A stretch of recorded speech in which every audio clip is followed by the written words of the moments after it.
My dad was a carpenter, so from the age of like 2, 3, 4 years old, I was around construction sites, always taking scrap pieces of wood and putting them together and stuff like that.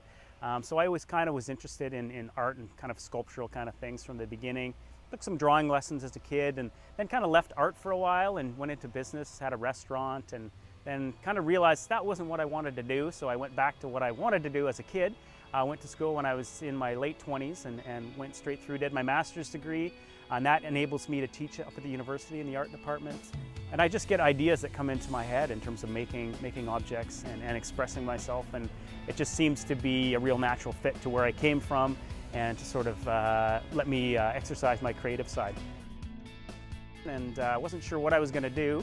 We were in Maui at the time, and I was at a restaurant, and they had this kind of cutout where you could put your head in the face of a moose and take a picture. And I said, you know, there's got to be sort of a highbrow, a little bit kind of smarter, cooler version of that. So I decided to put some thought into coming up with something that would allow people to interact with that kind of sort of memento of an experience. And I decided to come up with a picture frame. And then I had to figure out how to build it.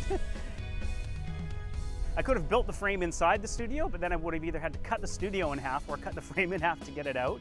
And I wanted to build it as a solid component, just in terms of the structural integrity. We tried to sort of make it so it was going to be really strong if a bunch of people were to sit or hang on. So I just kind of went to Canadian Tire and got the biggest sort of structure, a temporary structure that would fit in my driveway. And then I literally built the frame to the exact dimensions of that with about an extra inch or so to fit a paintbrush on the top of it. And I used sort of construction techniques like you would have on your house. I laminated wood together, so 2x10s and 2x12 inch dimensional lumber in 16-foot lengths, and laminated those together, bolted and screwed everything together. And I built it flat, and my idea was that I would sort of build it on one side, finish it, and then flip it over, finish the other side.